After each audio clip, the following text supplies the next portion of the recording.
So today we're going to be continuing with psychoanalysis, but we're going to look at a post-colonial take on psychoanalysis, and specifically the work of Franz Fanon. And you know, Fanon was a pretty interesting guy.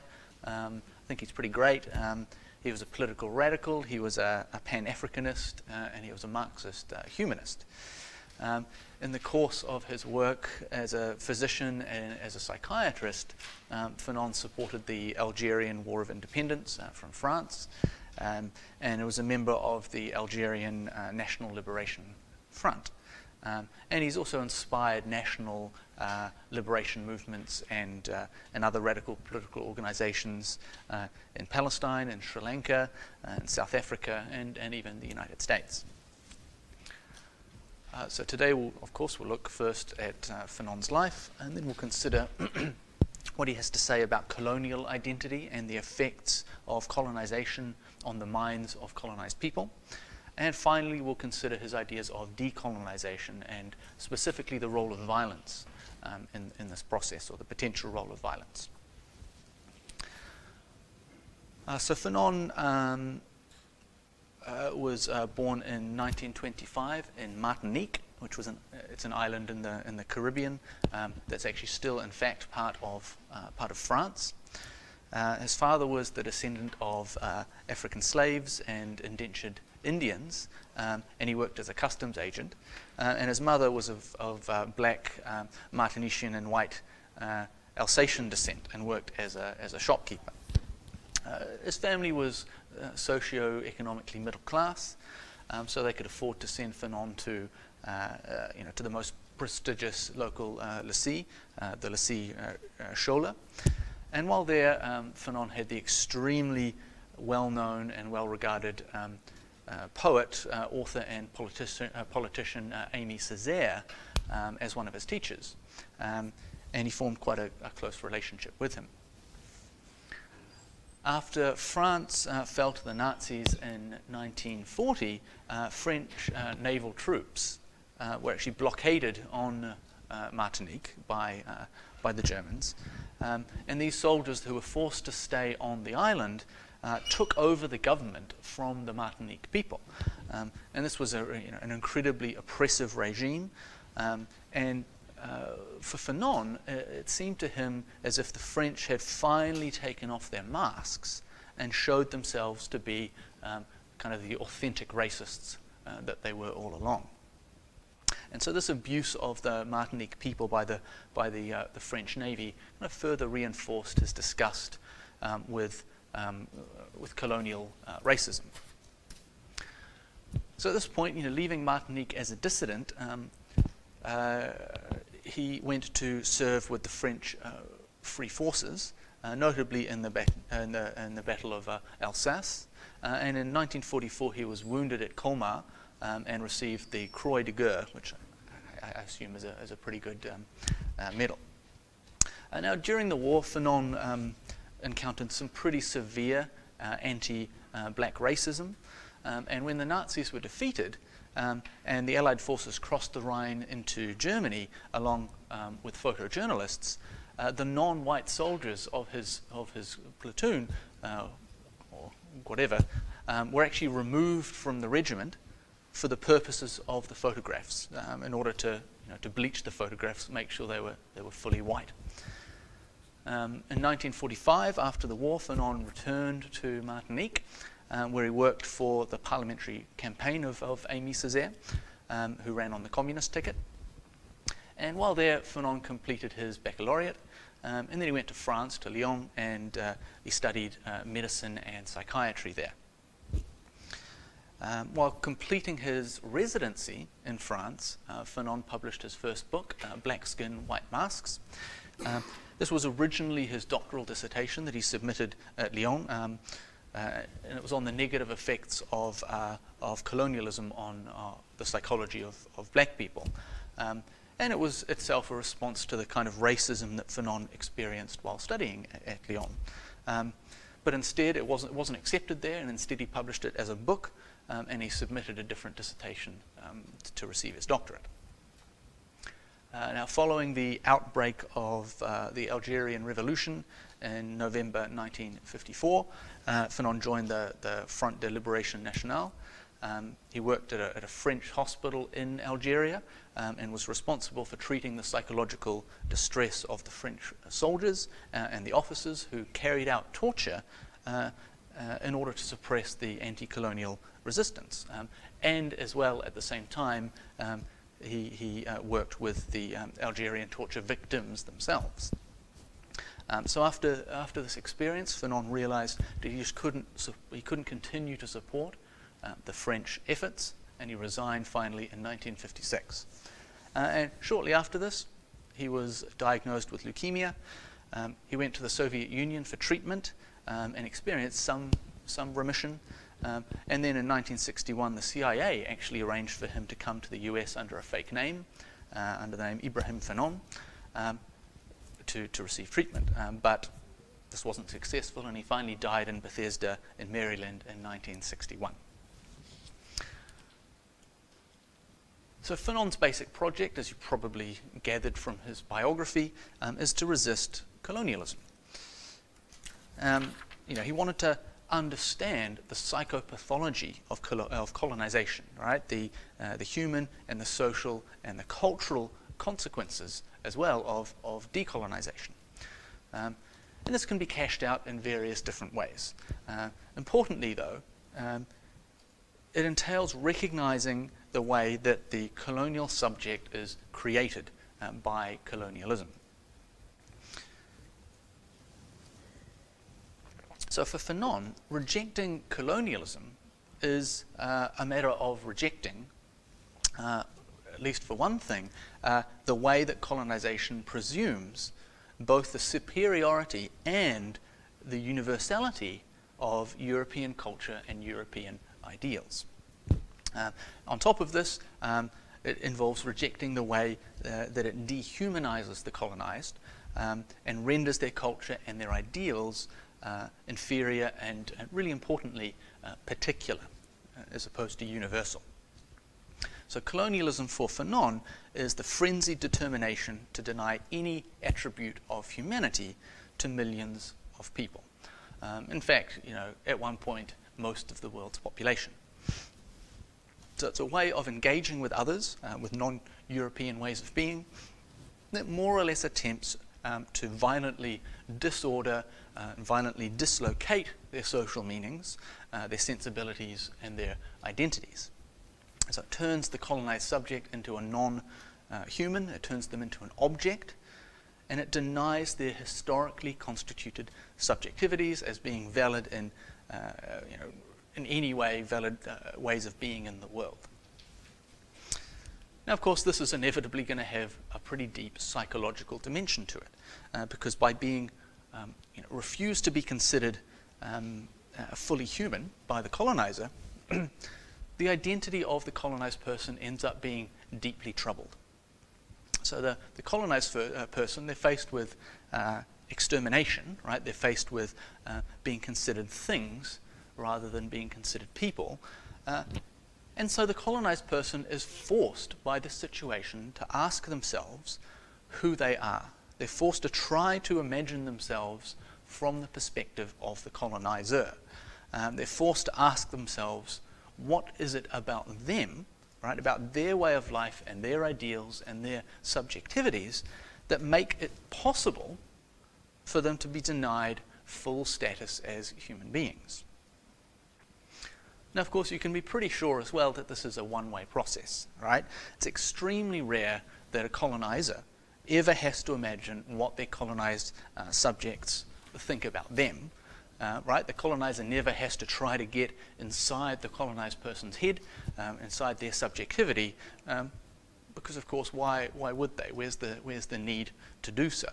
What's pushing them to do so? So for the colonized person, the way they're treated by the colonizer, the fact that they're not treated as fully human, forces them to confront the imaginary of the colonizer. But of course, what's forcing the colonizer to try to imagine the perspective of the colonized? Obviously nothing. But colonialism doesn't just force the colonized person to ask the question, who am I? What about me makes me less than human? It also provides answers to this question. So it says something like this. Europeans are rational. Europeans are noumena. They're things that exist in themselves. They're things that are above nature, that are transcendental in some kind of way. And it kind of ties a bit to the stuff we're talking about with de Beauvoir and Sartre last week. Further it says, look, colonized people, by contrast with this, they're part of nature, right? So Europeans, they can, by dint of their will, become anything that they like. Colonized people, though, no, they can never escape their base condition. They can never escape merely being part of the natural order. They can never be effectively more than an animal who can talk, right? So colonialism describes to the colonized person what reality is, right? Reality are the things discovered and described by Europeans. New Zealand was discovered by Abel Tasman, right? Columbus discovered America. Things aren't real until they've been discovered by Europeans.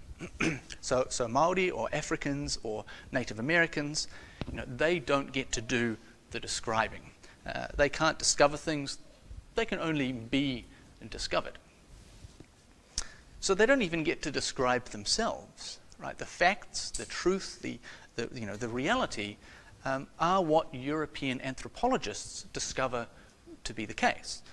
Maori don't get to describe who they are because that would be biased and subjective. You can't get people to describe themselves. Of course, Maori don't get to describe Europeans either. Where's the sort of anthropological literature by Maori analysing European society? You don't find it. It wouldn't be considered a legitimate form of anthropology. So Europe in this way can't be studied as an anthropological subject, at least not by colonized people. So if you're colonized, you can't write books in which European society or the European mind or European customs are the subject of sort of idle interest and objectification in the way that it's absolutely fine to do in the reverse.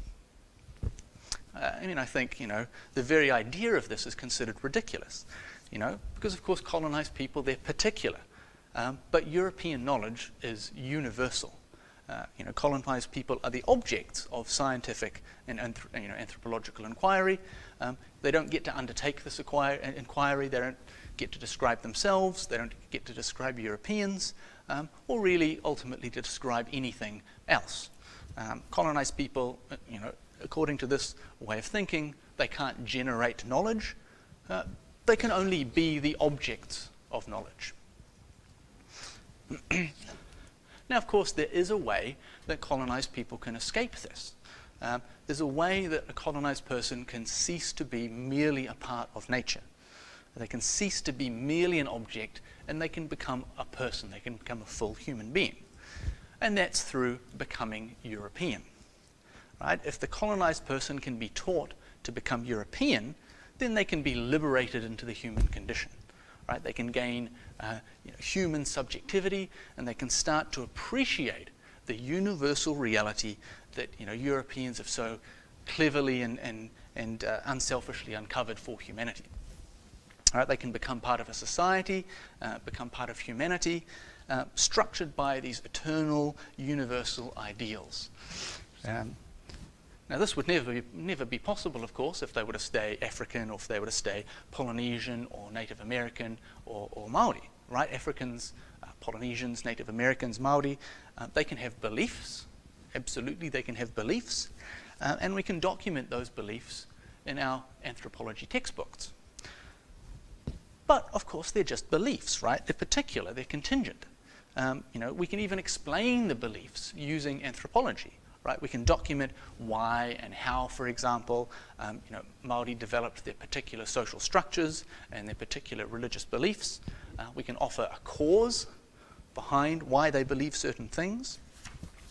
Because, of course, Māori, as a colonized person, or colonized people, they're part of nature, right? And nature is the realm of causes and effects. European ideals, by contrast, truth, justice, freedom, equality, these are not mere beliefs, right? They're not just particular things that people happen to believe. Of course, we might disagree about their meaning. We might have, these philosophical disagreements about what true freedom is, or, what true justice is, for example. But we don't need to explain these ideals as if they were mere beliefs, right? That Europeans were caused to have by something. We don't need to, we don't say, all right, well, European New Zealanders, they believe this, they believe that, because of this social structure, or because of this psychological characteristic, or because of this particular historical event. Unless, of course, you're a Marxist, and this is perhaps one reason why Marxism has been a consistent undercurrent in sort of anti-colonial activities. No, but the idea, right, is Europeans believe these things because, well, they're just universal ideas, they're universal truths. Because, they've been persuaded, due to their capacity for reasoned reflection, that these ideals are true, right? They're these transcendent ideals. They're not just things that people believe for very particular, contingent historical reasons. They're not beliefs that need to be explained in terms of cause and effect, in terms of how a society or a person comes to believe that purely contingent particular thing. So this is the choice then offered to the colonized person, right? Stay a part of nature, stay an object, stay trapped within your culture, within your beliefs about how things are, or you can become European, you can become fully human, right? You can escape mere belief, mere nature, mere cause, and become part of a universal culture.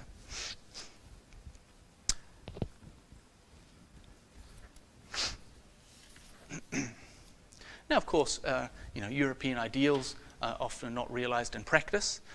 Human beings are fallible, after all. Things don't always work out the way that we'd like. Everyone makes mistakes, right?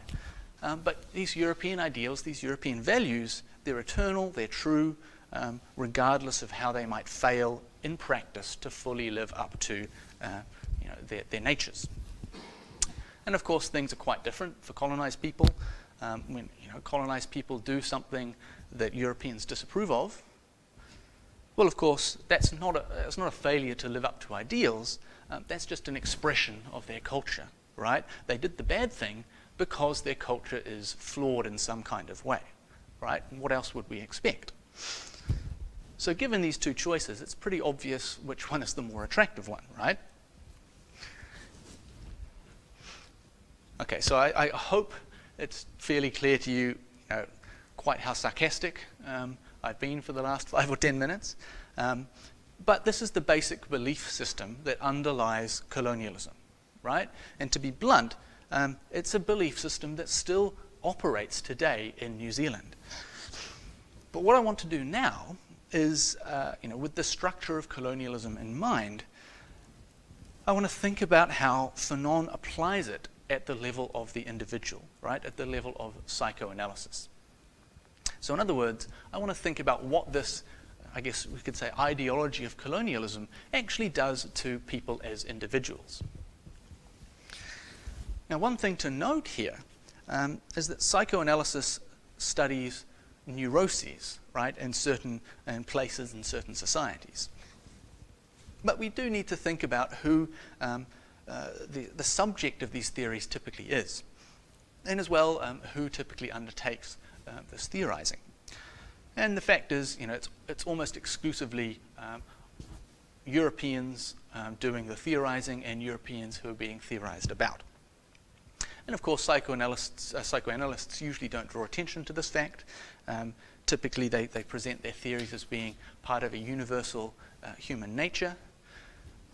But I think it's legitimate to ask, can we really claim universality for theories about how people think, right, when it's only certain groups, whose minds have been considered important enough to engage with in this kind of way?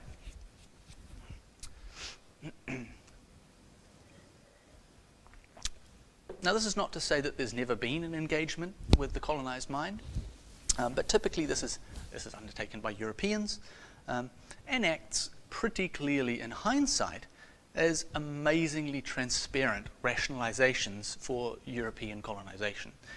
For example, the secondary reading mentions the French anthropologist Fanon, who studied black society in Madagascar. Fanon concluded that the natural psychology of the Malagasy people in Madagascar was a psychology of dependence. By contrast, European psychology is one of dominance, right? That's pretty lucky, the way that turned out, right? So when Europeans came to Madagascar, they naturally, instinctively, because of their specific racial psychology, grasped mastery and power, right? Whereas the Malagasy, well, they naturally entered into this dependent relationship with the Europeans because of their racial psychological nature. In fact, Fanon thought that this explained colonialism more generally. So, so-called backwards peoples had a dependence complex. And this is what allowed them to be colonized, right? So if they didn't want to be colonized, in other words, then they wouldn't have been colonized. So if you're colonized, the reason for that is, deep down, that's something that you actually really want because of this dependence complex. And it's just sort of amazing how these things work out, how, everything just fits so nicely. Another example in that reading is the French scholar Perrault. Perrault described the North African as having only poorly developed cortical activities. So they didn't have the same kind of self-control, right, the same kind of rational capacity as Europeans. Which I guess, again, makes it really lucky that the Europeans were there to take a firm hand and to make sure that these North Africans didn't hurt themselves. So even the World Health Organization, right, as late as 1954, suggested that the African makes very little use of his frontal lobes, making the African, in their words, a kind of lobotomized European. Now, of course, Fanon didn't want to engage in this, kind of horrifically racist justification for colonialism. Instead, Fanon wants to ask whether we might get different answers to the question of how our psychology is constructed if we take Europeans out of the focus, though without, of course, going out of our way to try to get an answer that justifies the colonial status quo. So this is more or less the line that Fanon takes. When it comes to people like Freud, psychoanalysis generally, when identifying adult neuroses, they traditionally always tie things back to the family, right? So there are certain conflicts within the family as an infant, and these lead to a person's neuroses later in life.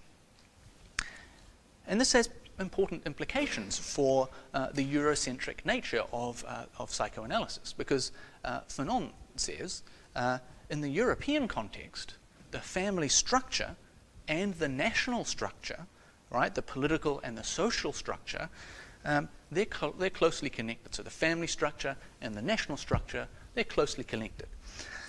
In fact, he says in the European context, the family is, in a certain sense, a microcosm of the nation. This means then that being socialized with a normal family allows one to become a normal adult in wider society when you grow up.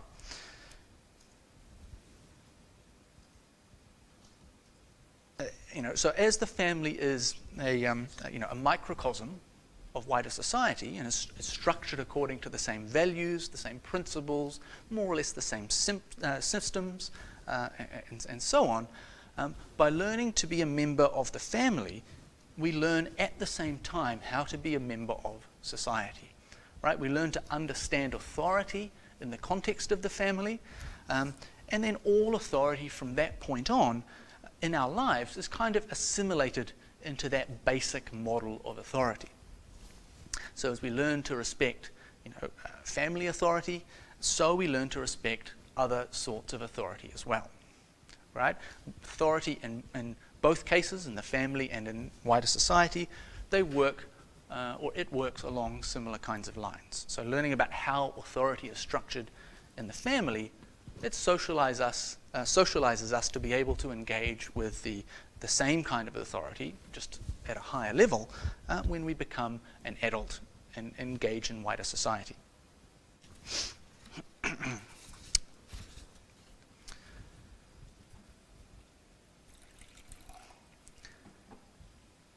But Fanon says that in the case of black people and colonized people more generally, things are quite different.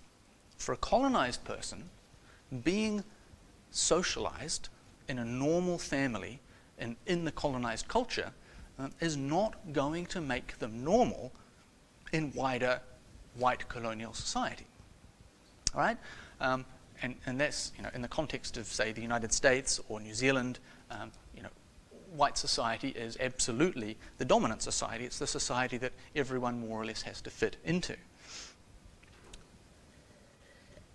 And the reason why this is the case, the reason why growing up in a normal family of the colonized culture makes you not fit wider society, is that, the wider society operates according to European ideals, right? European ideas, European values, European systems, and so on. But the colonized person's family, by contrast, is structured according to a different cultural logic. So this cultural logic doesn't find itself mimicked really in any way in society more generally. Because of this, if you're socialized in a colonized family, then the way you learn to be, right, doesn't help you integrate into wider society. It doesn't teach you anything useful, right? In fact, it actually hinders you. It makes things harder for you. Normal socialization in a family of the colonized culture actually makes you abnormal in the wider European society.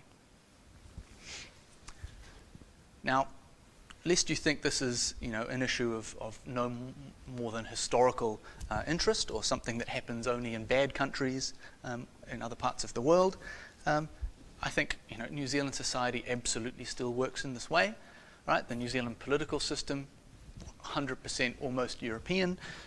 New Zealand justice system, European. The fundamental structure, the fundamental values of our society, all European. The language we use is English, and yes, I realise that Māori is also a national language, but it doesn't have anywhere near the same status in our public life. And you still get lots and lots of people who seem to get viscerally upset at the use of Māori in public events, even in Parliament. Māori, of course, is not yet a compulsory language in our schools, and lots of people, they appear to lose their minds anytime it's suggested that might be a good thing. Now, of course, I'm willing to credit that things may be very slowly improving in New Zealand. Māori values, Māori practices, Māori ways of being, perhaps bit by bit, are finding their way into our public institutions. But if you think anything, if you think things are anywhere near close to equal, right? If you think that Māori subjectivity is an advantage rather than a disadvantage in public life in New Zealand, even these days, then I have a bridge I'd like to sell you. Come and talk to me after class. What's more, a lot of the incorporation of Māori culture into public life is quite tokenistic, right? It can be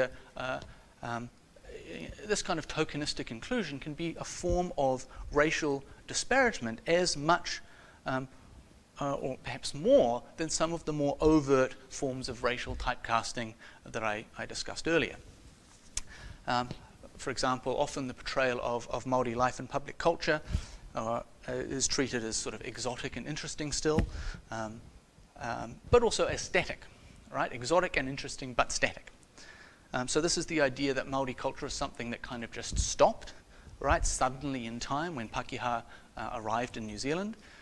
And any modifications to Māori culture are therefore taken to be in some way inauthentic, right? As if Māori culture, unlike European Pakeha culture, can't adapt and change over time. I mean, you wouldn't call, Pakeha New Zealanders who don't live the same as early colonists live, not real Europeans, right?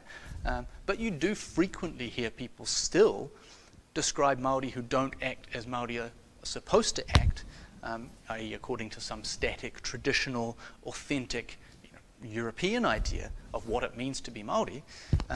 You still hear people described as not really Māori, right?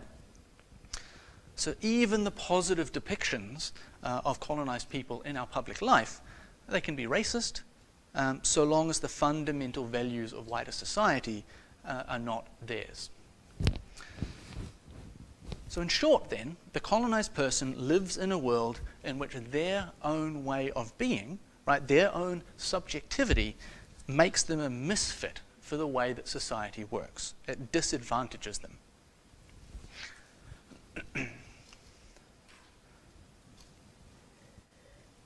So of course, the pressure placed on the colonized person and on colonized communities is obviously to assimilate, right? Now, overt, explicit policies or not, and all colonial countries, including New Zealand, have had their fair share of policies that aim to assimilate, the natives.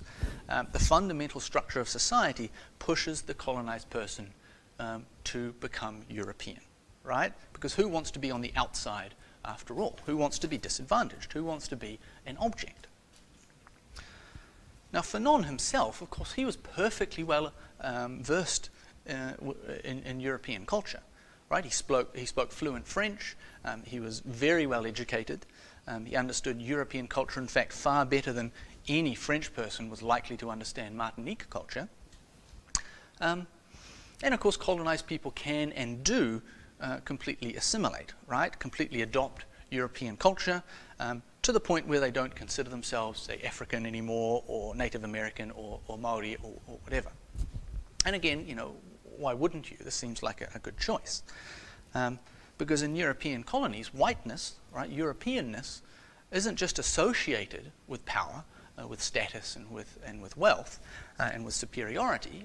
So it's not just a symbolic thing. This association is still deeply rooted in our social structures.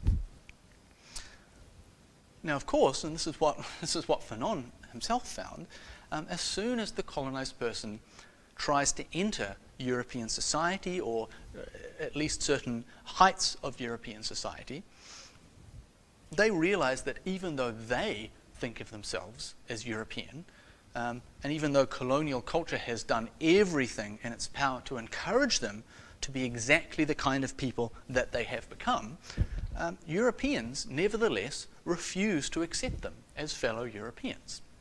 Right? They're not treated the same. They're made to feel inferior. They're made to feel different. So the European says, be like me, but at the same time, we'll never treat non-European people as like them.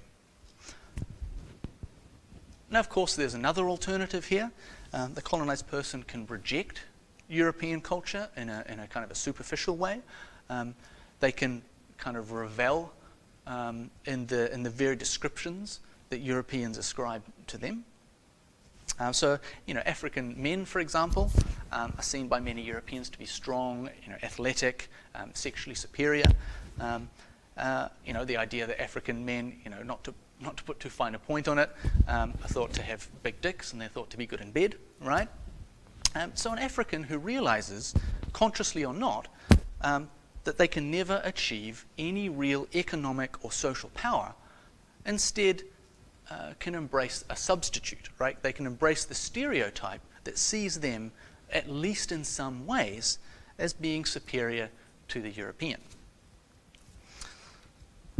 Either way, though, whatever choice you make, a colonized person has to live their lives in relation to white society, to European society. But of course, since the families in colonized cultures don't have ties to the national structure, the families of people from a colonized culture aren't microcosms or metaphors of state power, then the colonized person is always going to be faced by this dilemma. Do they act and think in the way that their family has taught them to think and act, right, and therefore be out of place, therefore be disadvantaged in wider white society? Or do they reject their family as savage, as different, as other, and thereby allow themselves to exist in white society while, ultimately finding out that they'll never, in the end, be truly accepted? So this is how we might portray the situation for a colonized person. Here we go, sorry, for a colonized person. So we've got family and society and the individual, and they're being kind of torn in both directions. They can't go both ways. They have to go one way or the other, right? They're torn between family and society. Family tells them to be one thing, society tells them to be another thing. And this is deeply opposed to the colonizer's experience, right, where we go individual, family, society. It's all along a spectrum. Their family life connects up to the national life, so their family prepares them for society, right? They move from one to the other with ease.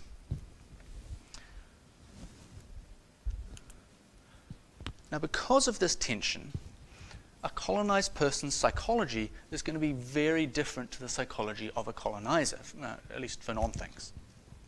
So neuroses, which are based in conflicts which are then pushed into the unconscious, he thinks they're not actually possible for colonized people in this kind of context, right? Because this tension between family and society is something that they actually have to live consciously, right? It can't get pushed down into the unconscious because it's always present in their everyday lives.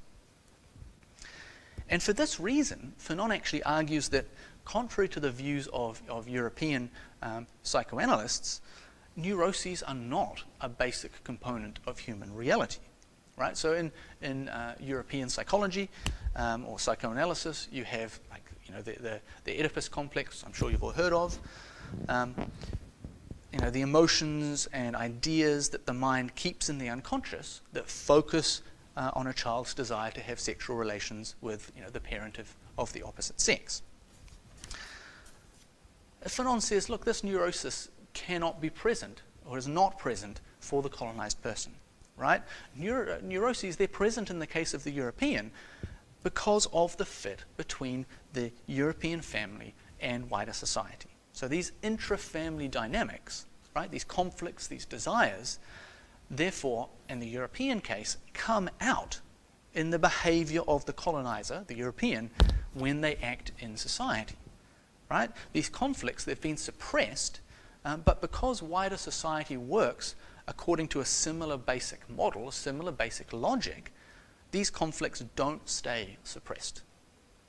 They're activated by kind of similar dynamics in the wider society, and they manifest as neuroses, right? Unconscious conflicts based in the family that the European person is not even aware of.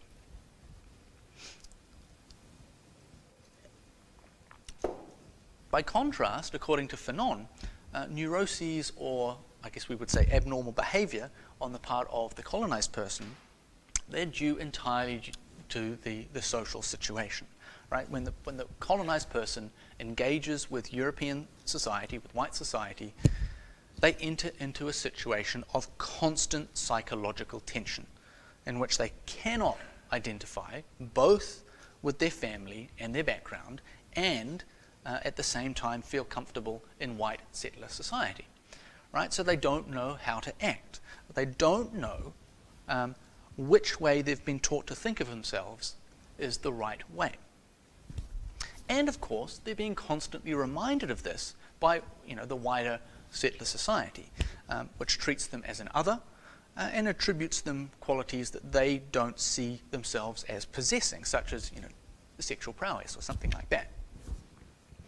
And so for Fanon, the psychological difficulties faced by a colonized person is based in conscious tension, right? Because, you know, again, for the colonized person, family is not a reflection of, it's not tied to the structure of the wider society, like in the case of the colonizer, the European family. So conflicts within the family, they can actually find no place for expression in wider society. It isn't this fit between family and society.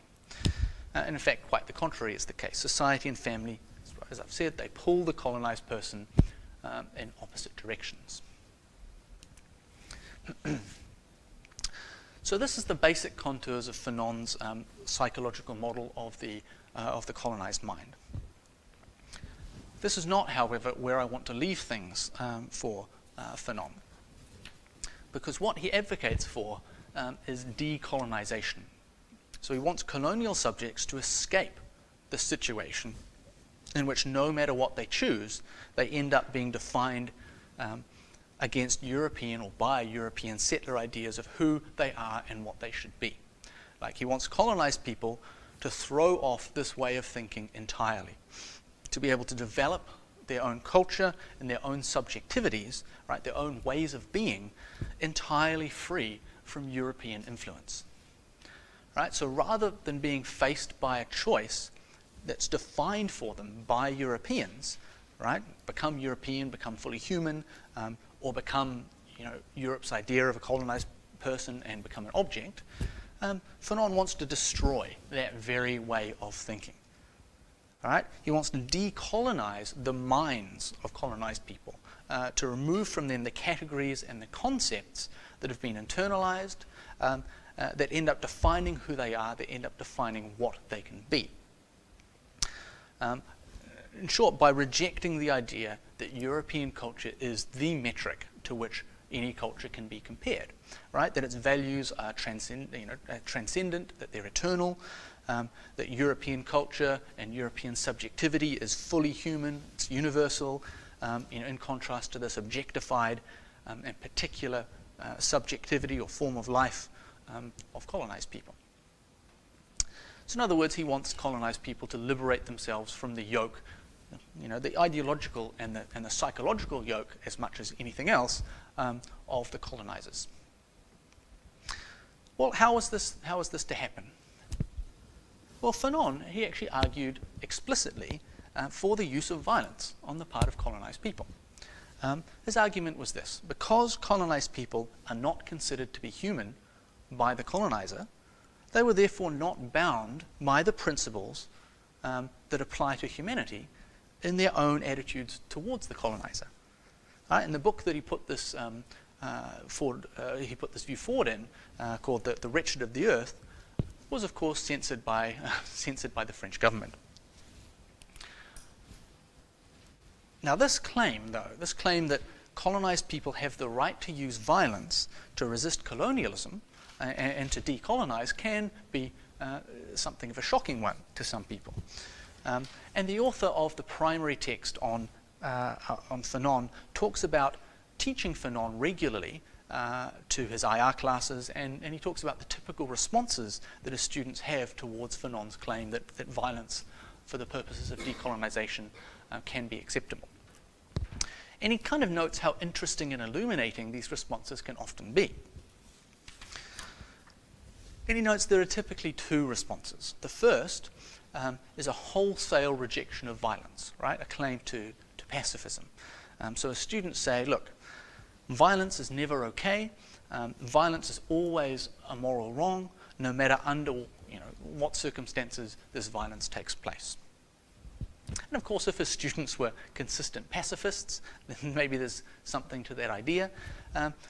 But what he finds interesting is how little objection his students have to the idea that violence is kind of an unavoidable and perhaps even necessary part of international politics in other topics in the very same class, right? So he notes that many of his students will defend, say, the use of atomic weapons on Japan as a necessary evil, right? They'll say something like this: look, the dropping of the bombs on Nagasaki and on Hiroshima, they were horrifying. There's no doubt that was horrifying. But since it cut short the war, right, and thereby saved more lives than the bombs actually took, then on balance, maybe it was the right call. Maybe closer to home is the idea of responsibility to protect, right? I'm sure many of us here would want to claim that we have a right, maybe even we have a duty, to go into countries in which the government is abusing its citizens in order to help people. But if we're generally inclined to think that humanitarian intervention, can, under certain circumstances, be justifiable, but then have an immediate negative reaction to the idea that violence on the part of colonized people is okay, then I think we need to ask why, right? Why the different reaction to these two scenarios? And this is something I think that's just worth reflecting on, and perhaps speaks to the fact that we ourselves have internalized somewhat this ideology of colonialism. The other response that he gets is the question, but what about Gandhi? All right, so Mahatma Gandhi, of course, as you all know, supported the policy of satyagraha, of non-violent resistance, that was extremely successful in bringing about Indian independence from British colonial rule. But it is worth noting how this response actually changes the subject that's being debated, right? We cease talking, when we ask this question, we cease talking about the right of colonized people to use violence to resist colonialism, and instead we start debating the technical question of whether violence is the most efficient means to achieve independence, right? And this is actually a very different issue. And in shifting the debate in this kind of way, we actually end up ignoring, really completely eliding the question of the right of colonized people to use violence, right? By changing the focus here, by addressing this technical issue of efficiency, we seem as though we're responding to Fanon's argument, but actually we're not addressing it at all. So again, it's worth reflecting on why this is such an obvious, easy strategy that people are drawn to, right? Why do we do this? Why is this such an obvious move for us to make? Why do we try so hard to acknowledge, or to avoid acknowledging, rather, or discussing the issue that Fanon is actually raising here? Do colonized people have the right to use violence to resist colonial rule? Now, of course, I've talked a lot about violence, but for Fanon, while he thinks that physical violence is sometimes necessary, it's not going to be enough on its own, right? The more important form of violence for Fanon is the violence of removing European ways of thinking from the minds of colonized people.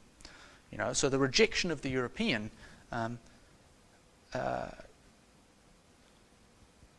is, it's the goal, right? It's something that's obviously worthy.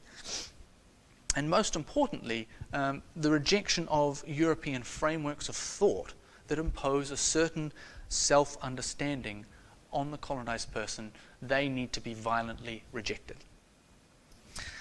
So Fanon advocates for colonized people to look to their own social and cultural resources for ways of being, right, for ways of developing their own forms of life, their own subjectivities. And of course, this doesn't mean the colonized people are not perfectly able to take whatever aspects of European thought or European culture that they want to. It's not a call to revert again to this kind of static traditionalism that I talked about earlier, but it's a rejection of this unequal relationship between colonizer and colonized, right? This relationship in which one group gets to define the options and the subjectivities available to the other, right? That one group gets to be universal and the other group has to be particular, right? That one group is transcendent and the other group is sort of natural, part of the causal natural world. Okay, that's us for today. Next week we're going to continue with post-colonialism, and we'll look at Gayatri Chakravorty Spivak and Edward Said, both of whom are very interesting.